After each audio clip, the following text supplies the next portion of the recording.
you for joining us for the 40th episode of Galaxy Tenants. Today we share a few perspectives from folks around the country of the pandemic and receiving the COVID-19 vaccine.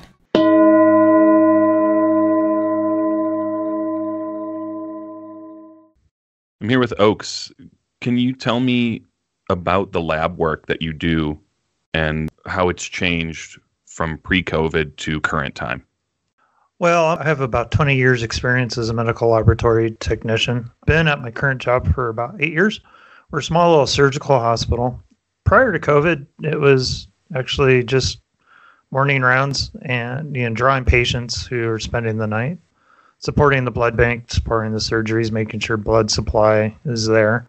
And then COVID hit a year ago, and we have to test all our patients to verify that they're negative before we do.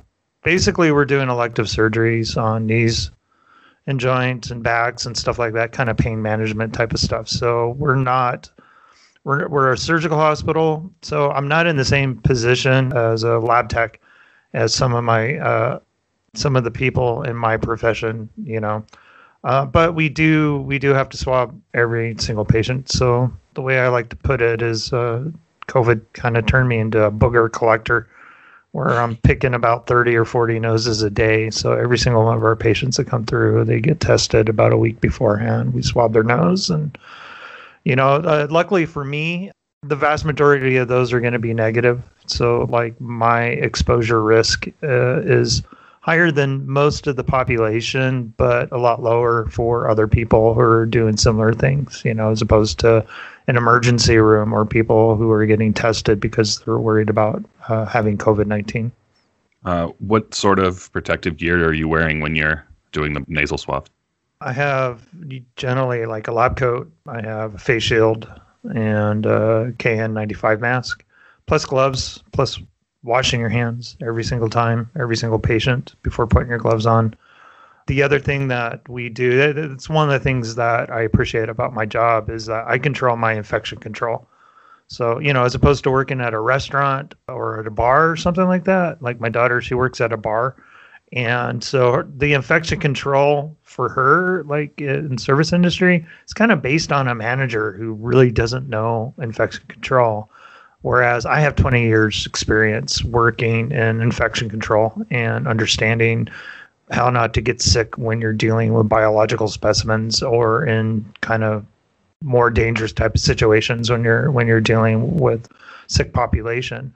So one of the things that we do is to limit exposure. It really is a quick little 5-second little swab, and then they're done. So get my patients in and out as soon as possible to minimize exposure. We're also making patients keep their mask on and just lowering it below, not taking it all the way off, lowering it below their nose when we're swabbing them, just in case if they cough or sneeze, it's going to contain some of those droplets for us. So, sure. What's the transmission been like in your part of the country? Yeah, I'm in Phoenix, Arizona, which is at some points of this pandemic. I don't know where we're at now. I haven't really followed the numbers in a while. There was like a year ago where when we started this off, trying to get people to like believe in COVID and believe in this pandemic to kind of post daily numbers. But throughout this year, there have been times where we've been number one in the nation here in Maricopa County and in Phoenix proper. I believe like during the peak, I would have to look it up, but I know our death rate we were averaging like almost 4,000 deaths. I want to say about 4,000 deaths a month, which is just, that blows my mind. That's like a 9/11. And this was like back in January after the holidays when everybody was out seeing family, and we had these tremendous spikes during the holidays. We were seeing a 9/11 happening in Arizona every month, which is just kind of blows my mind. It seems that number, whereas in 2001 was a huge deal to folks, is something that people basically overlook at this point and isn't a significant statistic for a lot of folks, which is baffling to me.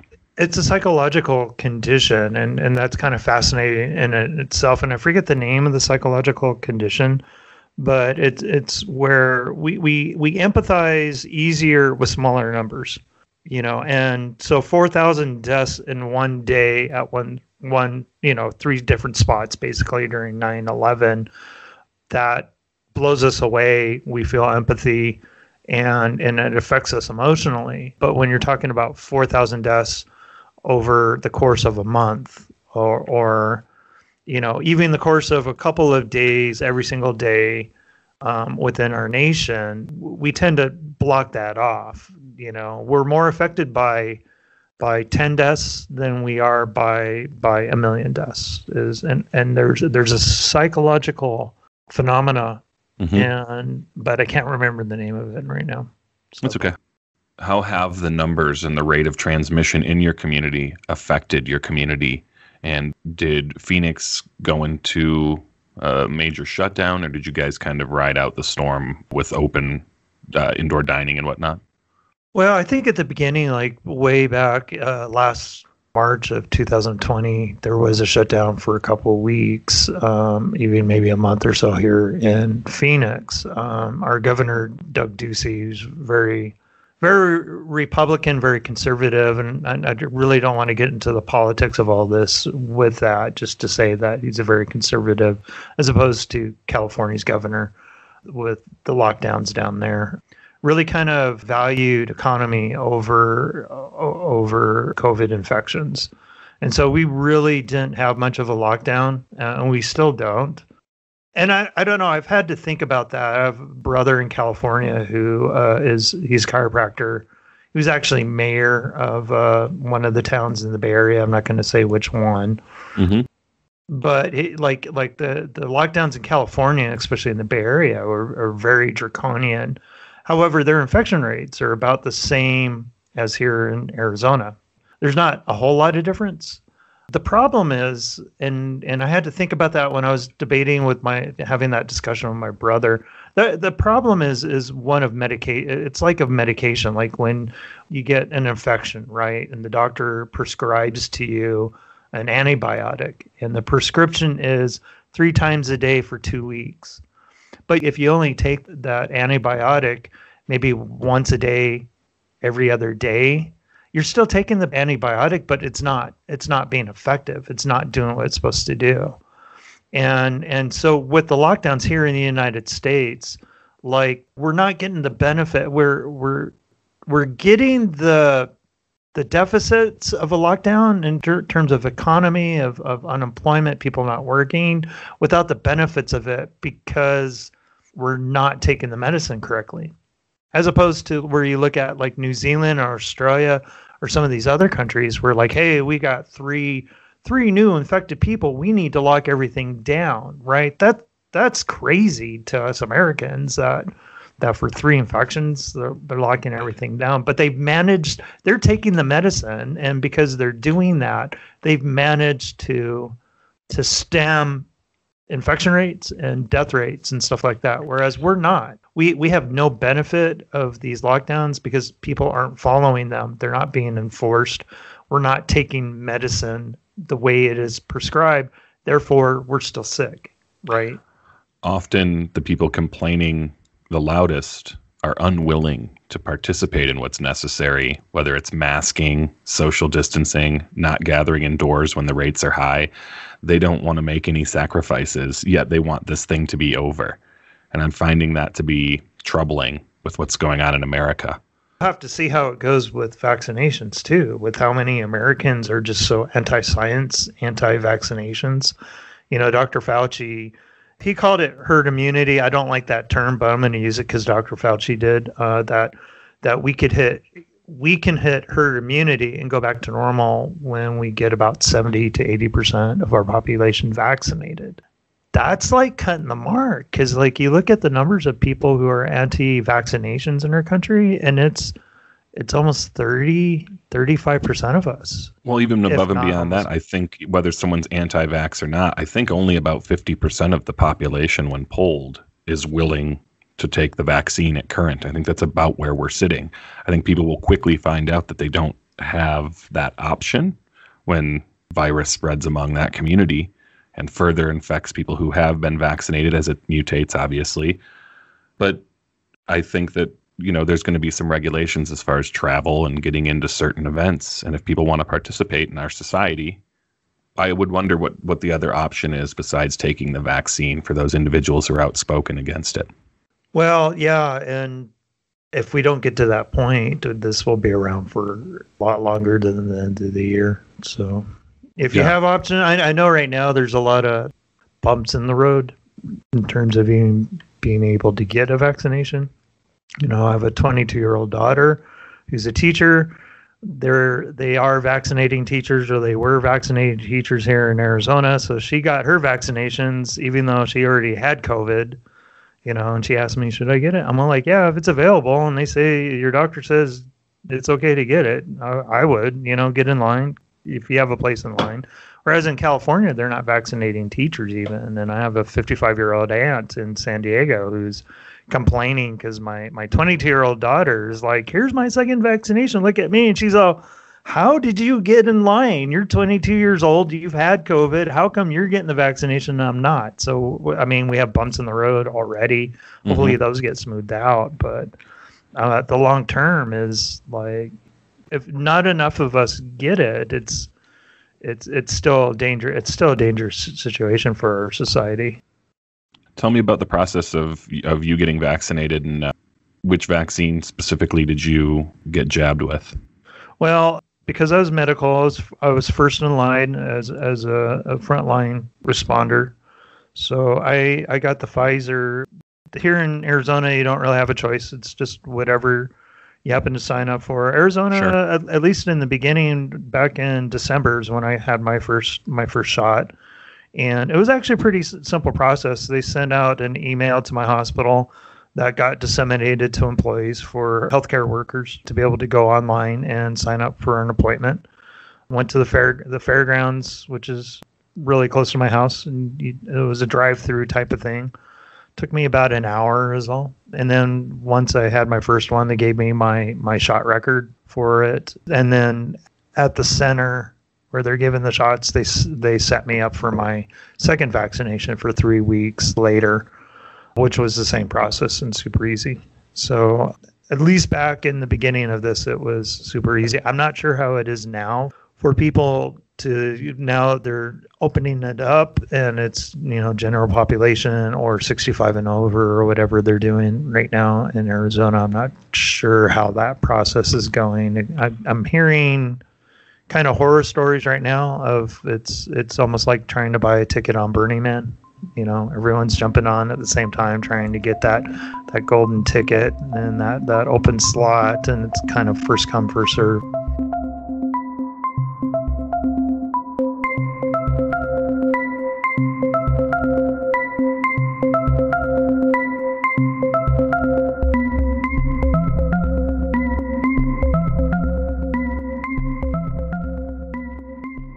Jenny, do you want to tell folks a little bit about what you do? Sure. I work for a health system in northern Nevada, and it's a pretty significant health system who deals with a lot of members throughout the community. And what do you do? I am the director of the billing department. And so basically we deal with anything hospital related and the claims that go out to pay for those services rendered. How have the hospital networks in Nevada fared throughout the COVID pandemic thus far? It has been the most challenging time that any of us have ever gone through. I've worked in healthcare for a very long time, and every day is something new that you just couldn't even expect to have to tackle. And so everybody has really learned to be flexible and figure out how to deal with the different things that have come up it can be employee issues, dealing with their family members having COVID, and it also trickles down to the financial burden that the hospital has endured throughout this whole process. We're not the only ones. It's been healthcare across the entire country. And it's kind of funny because people don't really understand that. They think, oh, well, during a pandemic, when everybody's sick, you guys must be thriving financially. Everybody needs a hospital. And that's actually the opposite, because the money really comes from things like scheduled surgeries and things like that. And everybody was scared to go to the hospital. So for a time period, we weren't allowed to do surgeries. So that was, hindering that financial income. And then on top of that, once we were able to start again, people were nervous. And I mean, rightly so. And so really the financial burden has been people not coming to the hospital for services that they needed and really getting the healthcare prevention that they needed. So they get sicker. And then it gets more costly because they show up and they're on their deathbed because they didn't get healthcare for the last year. So it's a weird combination of things that people kind of, if you're not in healthcare, you kind of assume that the hospitals must thrive through this because it's a healthcare problem right now, but it's really been a financial burden. Right. That's interesting. I never thought of that. I never had that perspective. How is the staff faring? How's everybody holding up, does it seem? I think people are finally starting to feel a little bit better, trying to get in better spirits. It was really hard for a very long time, and really, especially on the clinical staff, they're dealing with death every day and a lot of, extra shifts that they're having to work because their counterparts are sick. And so people are getting COVID and calling out sick. And so then it's a burden on the staffing, of course. And so it was just exhausting for everyone. And then, on the non-clinical side, we're trying to deal with the financial aspects, and that's very stressful. And so it's been a big burden on everyone. And I think it's been really stressful and taken its toll. Everyone's tried to do the best thing they can for their staff. And I have a huge department that works for me, and they rely on me. And I have to make sure that everyone's mentally healthy on top of being physically healthy. And so that's been a challenge through all of this. I think the mental burden on all of it has been the worst part. I bet. You mentioned that some folks have sick family members at home. Can you talk a little bit about the COVID experience within your household and what your interpretation is of what information you basically have now? I know that's kind of a weird question, but as you explain it, it'll make more sense to folks. Yeah, it's been a journey for the last year for us at home. My husband's been really sick, and we haven't been able to really nail it down to figure out what's going on. He's been through, every test under the sun. And really what we think through on when it started was February-ish of 2020. He works out in the field a lot. He travels all over the West Coast for work. He came back from a long trip, and he was really, really sick. And, it was probably 2 weeks of being very, very sick, high fever, which he just never gets fevers. He was 103 temperature for weeks, and the sickest we've seen him in a long time. At the time, COVID was kind of starting to show up. And, in our area, we did not have any testing. There was no way, even if we were telling doctors, hey, this could be an option, maybe we should test for it, we couldn't. There was no tests. So the doctors were basically like, it's probably flu based on how sick he was, and just ride it out like you do when you get the flu. There's nothing usually you can do. And with little understanding on the doctor's parts about what to expect with any sort of long haulers or anything. Did you guys have any symptoms? Anybody else in the family have any symptoms that would lend itself to possibly being COVID? We thought so. Our son got sick about a week later. He wasn't as severely sick at all, although he's had his fair share of illness in his life. So I think he's also really tough and doesn't show illness as much as everyone else does.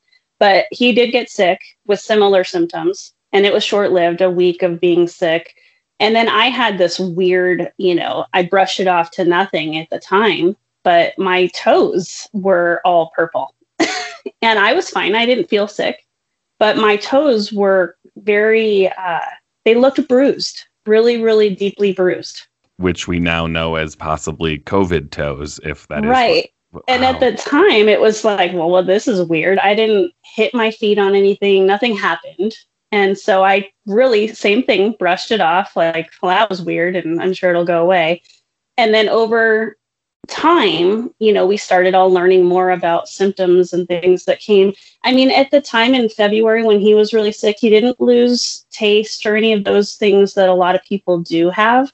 but he had that high fever. He had a lot of GI issues, a lot of the body aches and things that you get kind of with the flu. And so we really just brushed it off to being that. And then it was probably a month or two after that, because he got better, he improved, that he started getting sick again. No fever at all, but a lot of the craziest fatigue I've ever seen in anybody, where he was in bed for days and I'd have to make him sit up to drink water. And he's a big, tough guy. He's not lazy. A lot of people think, oh, well, maybe he was depressed, or maybe every doctor has asked that if he's depressed. He's super active. I know him as a very active individual. And that's one of the things that a lot of people describe is just the overwhelming, never before experienced level of fatigue that you're kind of describing. And it was really over the top, and along with really severe joint pain throughout his whole body and GI issues again. And so we started doing, some more doctor visits and trying to figure it out, because the fatigue part really was making it where he couldn't work. He couldn't go to work. And he's got a very active job where he's out in the field. He's not just sitting at a desk. So it was debilitating, where he just couldn't do life, basically.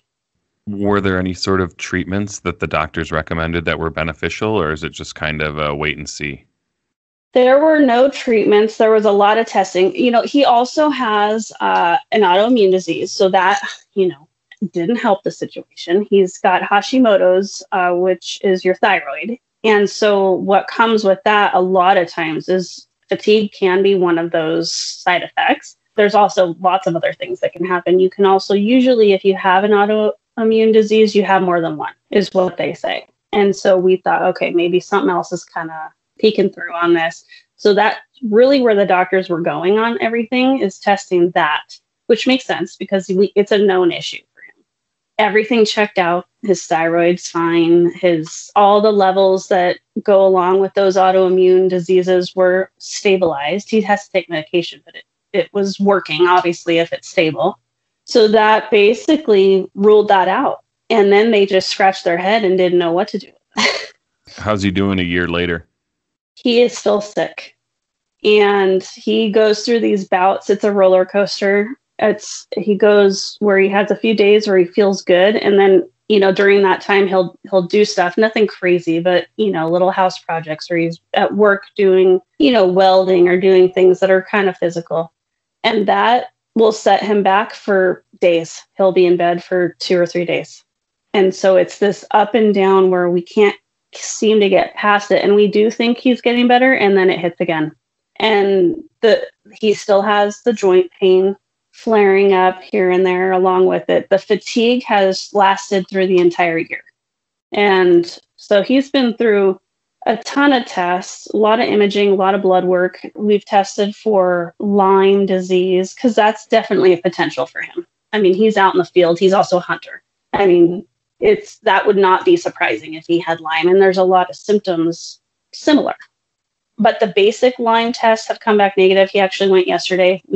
I had to go through a lot of things through my hospital to get some assistance on getting more tests done for him. And so they're testing him for another version of Lyme that can be seen throughout Colorado, through Utah, through the entire West Coast, along with some of the states that he has hunted in on the East Coast. Because they don't really test for that stuff, because most people don't get it here in this area. But since he's all over the place, we pushed and pushed to see if we can get that test. At what point do the doctors feel comfortable calling it long haulers?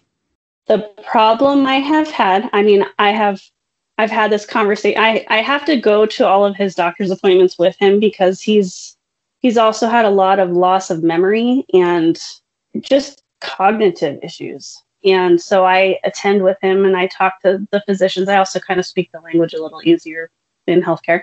And so I've talked through that with every doctor, and nobody wants to diagnose him with that because, and I get it from a physician perspective, he's been tested for COVID, but that's months and months after the initial, onset. He was tested for the antibodies, again, months and months after the initial onset. They don't last in your body. So because everything is negative that is COVID related, they will not diagnose him. We've seen a holistic doctor in town who has seen this in a lot of other patients that are kind of going through the same thing where nobody knows what to do with them. And she believes that it is basically from having COVID, and that nobody can diagnose it because there was no positive test. But these are the same side effects that she's seeing in other people. If you guys say in February when you presume to have had it were asymptomatic, then it would be hard to make that connection. But you were exhibiting some of the very clear symptoms of what we know was going around and at the time. So yeah. I hope that he gets better, and I hope that they do some sort of treatment for him. I want to talk a little bit about the local stats in your area. We don't have to be specific, but more so I'm curious about your interpretation of how hard your local community has been hit by COVID and what sort of precautions your community is taking. I don't know if you guys are doing lockdowns or if people are good at masks, but I'd love your perspective on what you're seeing. It really hit our area hard, and we've kind of gone through those waves like other parts of the country. We're starting to see the numbers drop, which is really exciting. And I don't know what that is due to, if people are being smarter or if we just have more people vaccinated. There's a lot of pieces to that, but we're starting to see it drop in my hospital as well as in the community. But it's been really hard to get people to do the right thing. People have just lived their normal lives. And I think the mask requirement, people, depending on where they are wearing a mask because they aren't allowed in without it.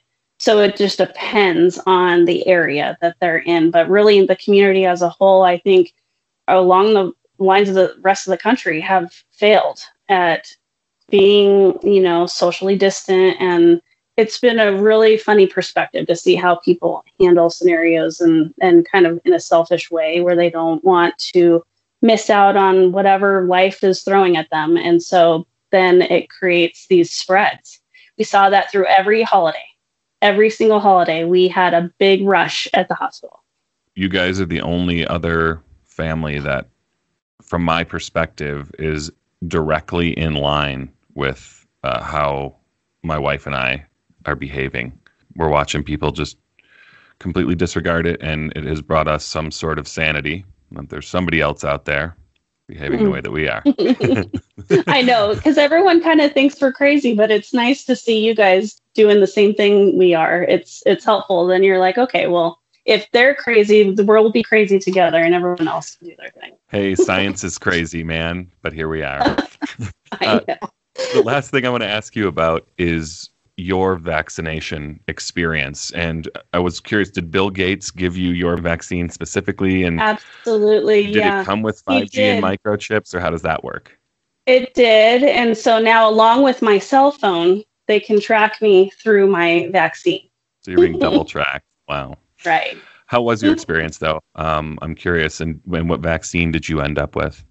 I feel really, really lucky that I work for a wonderful health system who made us a priority, because I'm not a clinician. And so we definitely had to make sure that all our clinicians were vaccinated first. That, no doubt about it. That's tier one through the health system. And so they went through the process of getting everyone vaccinated who, you can't mandate it. And so it was just in hopes that people would do the right thing. And so there are a lot of people that did not, but everyone that wanted to did so. And then I was in the next tier, and I was so lucky that I was able to do it. So, and it was so smooth. My hospital, I'm really, really proud to work for them, because how they've handled this whole pandemic, it's been really impressive. The vaccine process was so cool to go through and basically get your number called because you're in the next round. And I scheduled an appointment to be within a certain hour on a certain day, went and drove through the line, which wasn't crazy because of how they scheduled it out. So you weren't sitting there for 10 hours. I was there for like a half an hour. And I drove through, and it's people that I know, of course, that are doing the vaccine. So that's exciting. And, everybody's kind of cheering to finally get to the next step where we feel a little safer. So I got that vaccine, and I was so proud of being able to do it. And same thing, or you have to go back 2 weeks later to get your second one. It was the same process. And I got the Pfizer one. I did feel a little sick with the second one, but nothing crazy. A lot of people did have some side effects, though. A lot of people I know. Nothing was severe. Mine was the headache. Some people had some body aches and stuff, but it was real short-lived.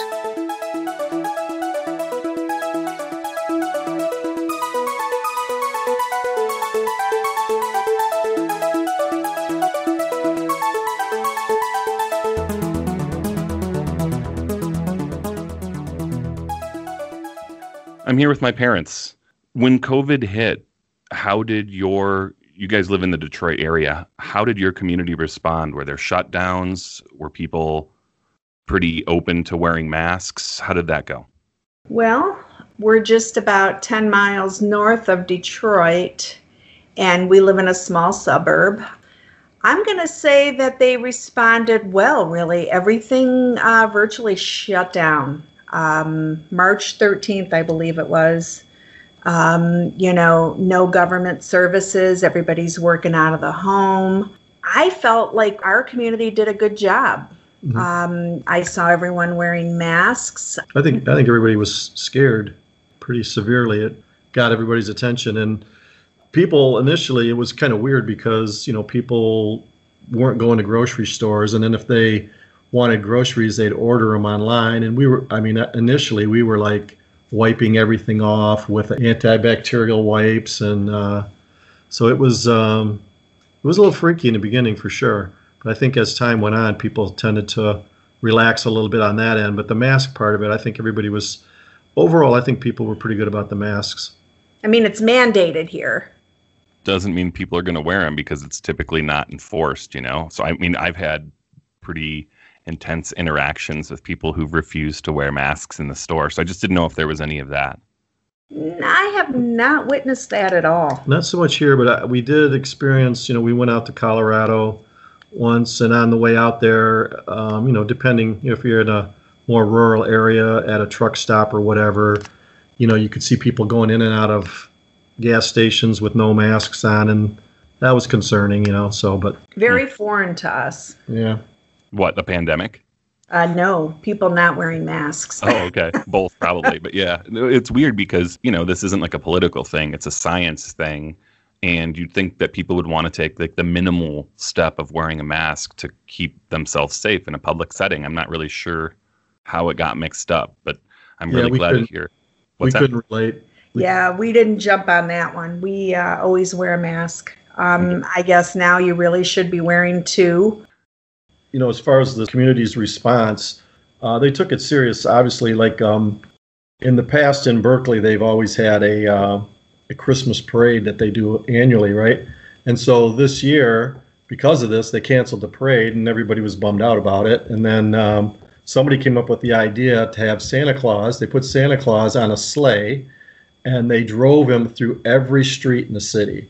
So instead of having crowds all on one street, people would come out as Santa was coming by, and kids would wave and stuff. So it was like to do the whole city. I forget how many miles of street there are. 5 hours. It took them 5 hours of this. So this guy was on this sleigh for 5 hours driving through the city, and it was great though. But it was pretty they special did a really good that they would do that.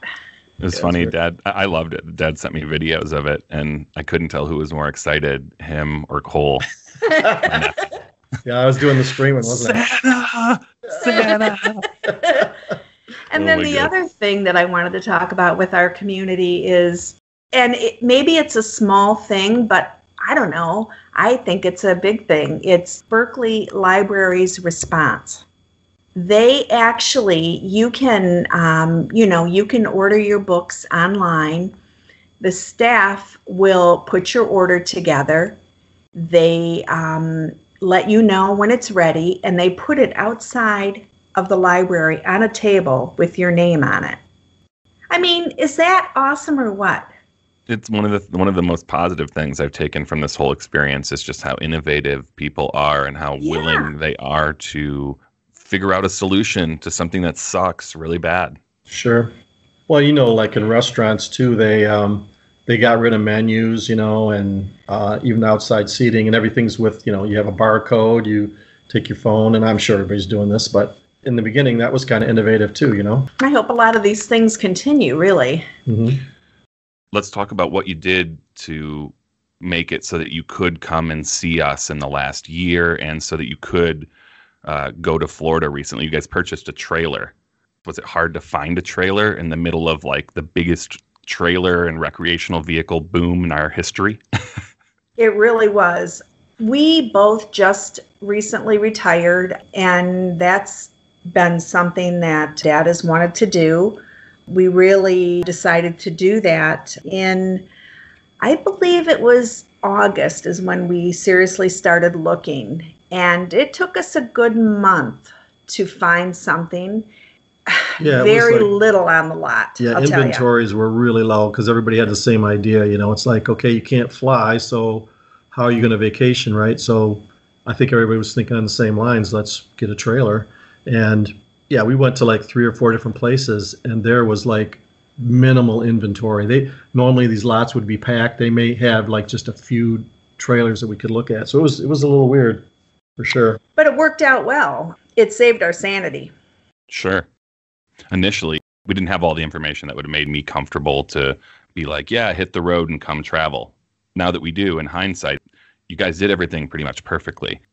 What was the process of traveling out here like? How did you safely go from point A to point Z, basically? Well, we just, with the trailer, the cool thing about it is you're taking basically your house with you, right? So you have a bathroom and you have a kitchen. So we would, anytime we had to take a bathroom break, we would pull over, use the bathroom, and then when we wanted to eat, we had our refrigerator stocked. We would just, pull over, same thing, make a sandwich, whatever. And we had minimal exposure to anybody. So, I mean, the closest I ever got to anybody was maybe at a gas pump. And if I was close to anybody at a pump, I'd be wearing a mask. But it was all outside. I mean, there were occasions when we had to go inside. It was rare. I mean, mainly like I had to get ice for the cooler or whatever every few days or whatever. But overall, we felt really safe. We felt like I didn't think we were at any more risk than we were than being at home. So, yeah, it worked out well. Yeah, it worked out really well. I don't know what it would have been like had you guys not come out, because, that would have been like a year of not seeing you, and that would have been a bummer. I know. How was the learning curve with the trailer? Because you guys aren't like recreational vehicle folks per se. No, we are not.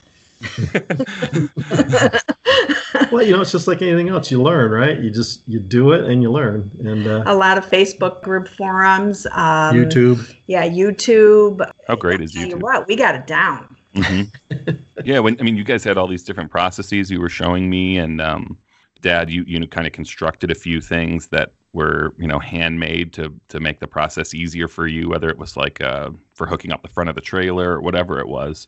Right. And you came out to Colorado and made it here and back. Did you have any problems at all? I think our biggest issue, our truck really isn't a big truck. It's we drive in a Jeep Grand Cherokee, right? So it doesn't have a truck. As much power as a pickup truck. Right, it's a large SUV. It is capable of towing. I mean, we're safe towing what we're towing. It's good to 6,200 pounds, and I think our trailer weighs under 5, and then fully loaded, it's like 5,500 pounds or whatever. But it's just ridiculous. Like if you're going up a hill, the thing would bog down. But we really didn't have any per se difficulties. Everything went pretty smooth, really. No, I think probably the largest difficulty and learning curve really was backing the trailer in. Yeah, that was a challenge. That is for sure challenging. Yeah, everybody goes through that, though, Everybody, even after you've gotten the hang of it, sometimes it can go wrong quickly. Yeah. Well, a lot of pulling up, pulling back. But I don't know. I think Dad's doing a fine job on that. Well, one thing we did find was that, like, say, if you're going to a gas station, when you're pulling in, you're looking at everything saying, okay, how am I going to spin this thing around? Because you got a big radius that you got to turn, right? And so that was a learning curve there, was just to be conscious of what you're pulling into. You just don't want to get yourself in a situation where you have to back up to get out. Mm-hmm. And that worked out well. We didn't have any issues there. I want to talk about traveling down to Florida. and going into the South, where I have an impression that people probably weren't taking it as seriously as some folks in the North. Specifically Florida, who I believe remained open through the majority of this in most capacities. Did you feel safe down there? Were people masked? Were people keeping distance? I know you probably didn't go into a lot of places and whatnot, but no, we felt safe overall, but there were some cases like I had to go into a gas station one time, and we were in Georgia. We needed to buy some bleach. So as I'm walking into this place, here's a guy walking out, no mask. A guy walking in, no mask. I get inside there, none of the attendants wearing masks. It's like... And they're all looking at Dad like he's got two heads. Right, because I'm the only one with a mask anywhere in sight, right? And it seemed like more in the rural areas, that's how it was. It was like, I don't know if they just didn't think they could get it. They didn't care. I don't know what was going through their heads, but it was, like I said, it was totally foreign to us. We just couldn't relate to what was going on. So. And as far as Florida, I found it all over the map, really. Yeah, I would say in most cases, though, like if I ever had to go to a grocery store, I would go early in the morning, and I would be like one of the only shoppers there, and then there were all workers. All the workers were wearing masks. It seemed to me like in the grocery stores, everybody was masked up. But it is a state that's fully open. All of the restaurants, there's live music. It was actually interesting to see that and not be a part of it. It made me feel a little better, really. I watched a YouTube video where this guy contrasted. He went to San Francisco and everything was boarded up. There's like tumbleweeds blowing down the streets. When people see each other, they're like scurrying across the street. And it's the middle of the day, And then he went to Florida and people were partying, just like dancing in the streets, getting after it. And I think ultimately when you look at the transmission in the cases, there's not like a huge difference. I know, isn't that crazy? Which is it's baffling. Right. How does that happen? Well, obviously that's not how it's, how people get it. It's really through family members, I guess. Yeah, it seems like it. And especially during the day when there's UV light and whatnot, I think that's a huge factor in keeping folks safe. I mean, we've never had such a longing to go inside of a restaurant as we did when we were in Florida on a Sunday morning for brunch. People were in line, music's going. Dad and I just looked at each other and went, oh my God. Yeah, not happening. It's weird. Yeah. There's another thing I just wanted to bring up about what we noticed too with this. Okay, you had talked about tumbleweed blowing through San Francisco. I remember like one morning, it was like probably early April. I'm sitting on the couch and I just happened to look up and here's a coyote running down the middle of our street in Berkeley, which is like, we're in the suburbs here, right? I've never seen a coyote anywhere near this area. We're off of a very main street. But it's just that because the traffic, nobody was going out, very little traffic, and I guess these animals felt emboldened to do this, right? There were deer going into major cities, and I remember the birds here. There was like just a higher volume of birds because I think even with the noise pollution, it kind of keeps some of the birds away, and it was just like a bird party outside. It was really awesome. It's cool to see what what could be. Have we not developed so much? So one last thing about that trip. Any issue from point A to point B there? No, I can't say that there was. I think everything went pretty smooth. Yeah, I mean, 40 days on the road in one stretch. We made sure, our trailer was used. We bought it, but it's a 2020. But they make these trailers with cheap tires. They're from China. They call them China bombs. So we made sure we replaced the tires before we went on this trip. So it's all brand new Goodyear tires. So everything's great. I'm just glad you didn't say the China virus. No, nothing like China virus. China bombs. Yeah. I don't know if that's racist or not. I'm going to look into that. I might cut that out. Yeah, you might cut that out. That's what they call them. They call them they're Chinese tires, and they call them. I'm not China saying bombs. you're being racist. I said that might be racist. Yeah, I know. I get you. All right, let's shift gears. This is the last kind of thing I want to talk about is, Mom, tell me about the process of searching for vaccines, because you set out pretty early to make it a point to make sure that Grandma, my father's mother, how old is she, by the way? 95. That my 95-year-old grandmother got a vaccine. And tell me about what that process was like, searching for vaccines. Well, so we're in Florida, And, I'm trying to figure out, did she get the vaccine? What is being done on her behalf? She's waiting for the doctor's response. Was she on like lists yet or anything? I believe it was more or less they were being told from the doctors, we'll call you. So what was the process like for you? Well, now I'm a little angry that this 95-year-old woman cannot get the vaccine. So this was on a Friday. That following Monday, I started calling. And I must have had 10 or 12 different numbers and went down this rabbit hole. Ended up talking to United Way. Have no idea really how I got there. I did not call United Way. I don't know. But she said, this is the number that you want to call. You want to call first thing Monday morning at 8 a.m. So now I have to wait a week, In the meantime, I'm registering her for every portal that you can. CVS, Rite Aid, Walgreens, Beaumont Hospital, every single one that I can. The number that she gave you to call, though, wasn't that Beaumont? It was Beaumont, yep. But it was a specific reservation line for vaccine. How long did you wait on hold? 2.5 hours. I started calling at 7:55 a.m., got through fairly quick, about 15 minutes it took me to get through with a constant busy signal. Yeah, she just kept redialing. Got through and was put on hold, and you listen to the same recording over and over and over. For 2.5 hours. But, I was in it now. So waited 2.5 hours. A really nice woman came on, took the information, and Dad's yelling in the background, see if I can get it, because he's of age. Yeah, my birthday was like a week before, so I turned 65. You hadn't intended to it wasn't about him. No. And in that moment, you were just like, wait a second. Yeah, wait, see if you can get me an appointment, So, she took down Grandma's information, gave me the appointment time, which was, I believe it was the following week. And we were scheduled to be home 2 days prior to that. So it worked out well. I asked if we could get Dad on that same appointment. She was great, was able to do that. And of course, I asked about myself.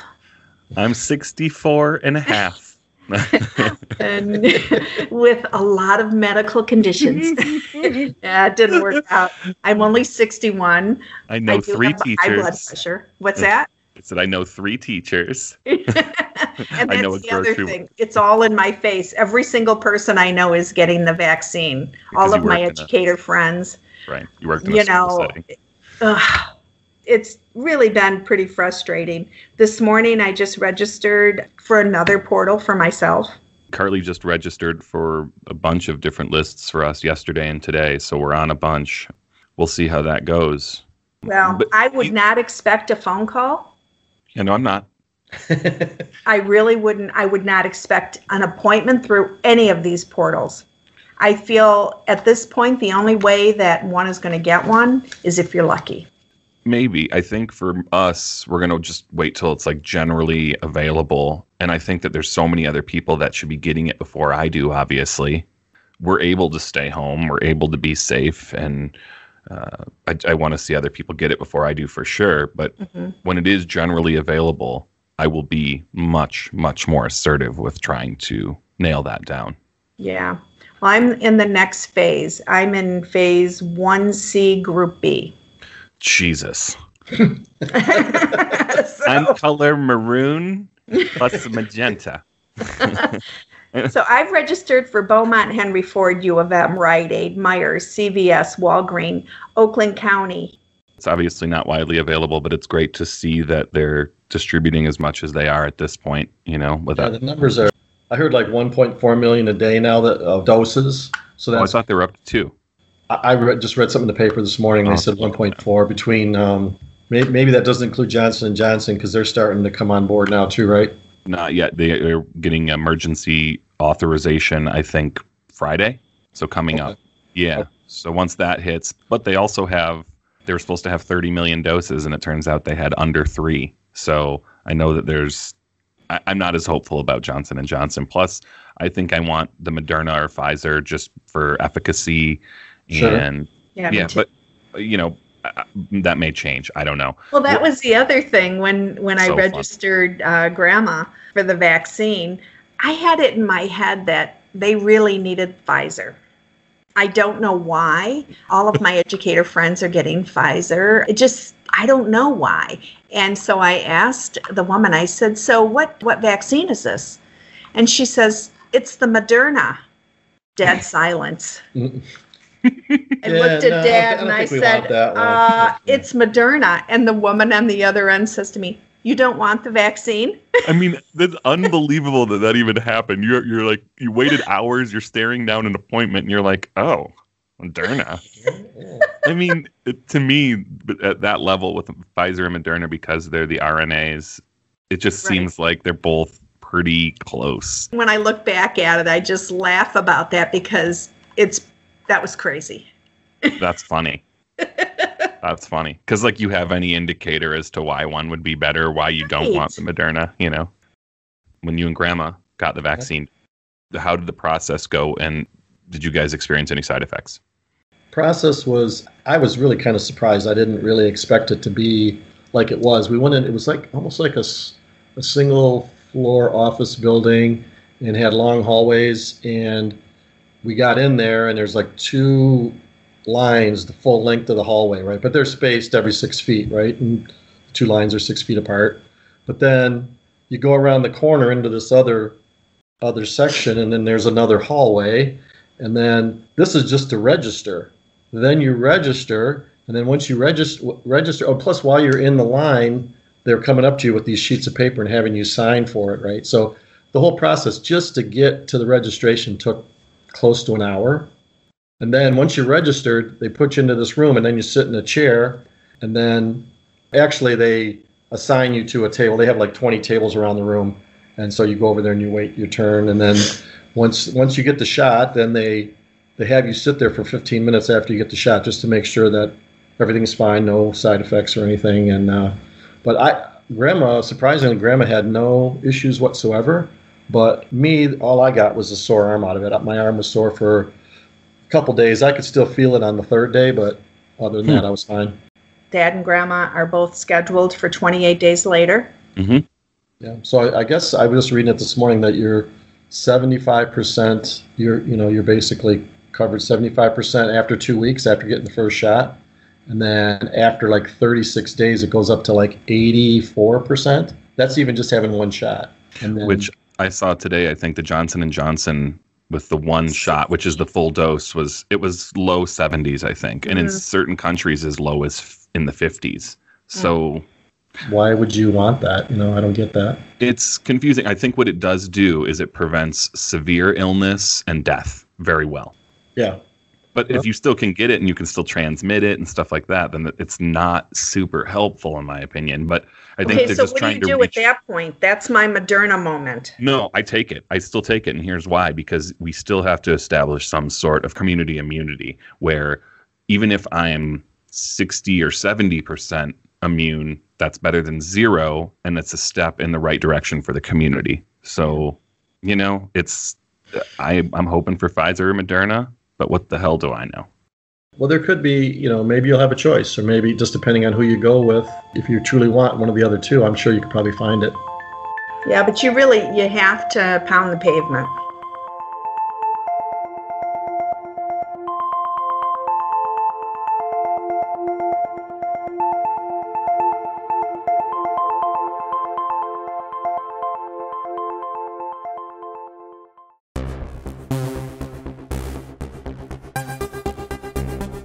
If you're afraid of the vaccinations when it comes time for it, just do your real research. CDC, doctors, and stuff like that. Stay away from the YouTube and the crackpot type of things out there. And ultimately talk to your doctor about it. We should believe our doctor. If I'm having breathing problems, I'm not going to my mechanic down the road to figure out what's going on. I'm going to my doctor. And ask your doctor the questions and relay any concerns you have with your primary care physician about any concerns you have in terms of vaccinations and stuff like that. Because the science is there. The vaccines are well tested. I understand there's still, we're still figuring out long-term type of things with it and stuff like that. But this is all the vaccines that are out there have gone through the rigorous scientific methodology to determine that they are safe for us. And they really are. It's a lot safer to get the vaccine than to actually get COVID-19.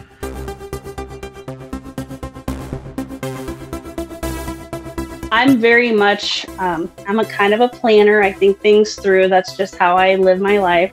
So I did that with this too, because I don't just jump into any decision without thinking about it. Think about the pros and cons. And in this circumstance, there's so much risk in not getting a vaccine and not social distancing. The risk is so much higher. So if you go and have an opportunity to get a vaccine, you should, because you're not only protecting yourself, you're helping your community.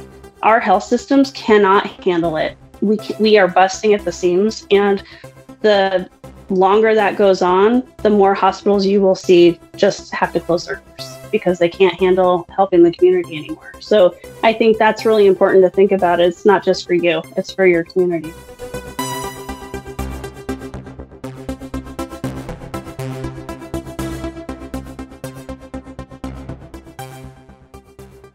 So just a little update. Last we spoke, my mother was searching for the vaccine for herself. And just yesterday, the story has changed a little bit. So I wanted her to give us just a little follow-up to the conversation we just recorded. So tell me what happened yesterday.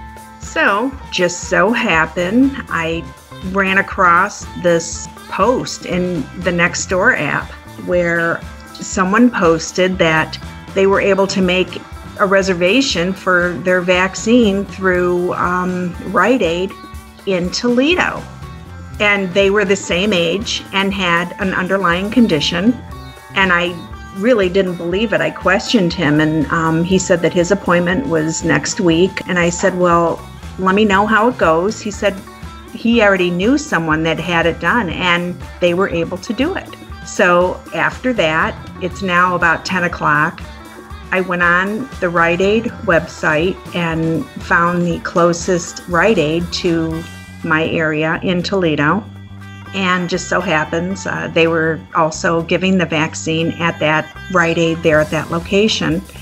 And went on and put in my information. I put in my age, exactly my condition, everything. And it said that I could make the appointment and get the vaccine for later that day at 2:30. So I grabbed it up. And Toledo is about an hour from me. It was in a Rite Aid. I pulled up. There's like 3 other cars. So I'm thinking, oh man, I betcha this is not going to happen. So I went to the back of the store to the pharmacy. And at 2:30, I got my vaccine. There was one other woman waiting.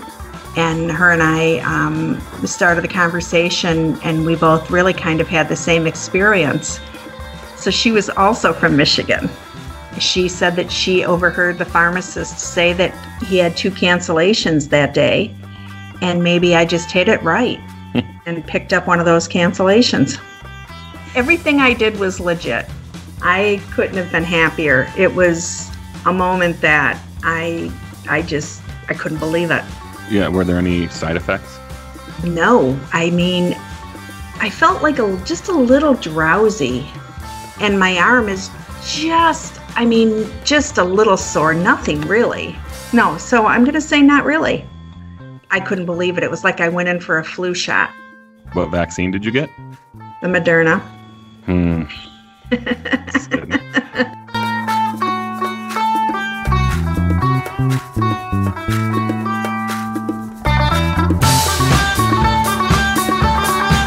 Thank you for listening to Galaxy Tenants. If you enjoyed this episode, be sure to subscribe, like, rate, and review wherever you listen to podcasts. For early access to episodes and exclusive content, check us out on Patreon. Also, if you'd like to communicate with us, send an email to galaxytenants@gmail.com or leave a voicemail on the Galaxy Tenants hotline at 303-550-2065.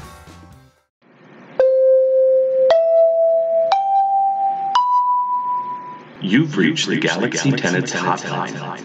Please leave a message.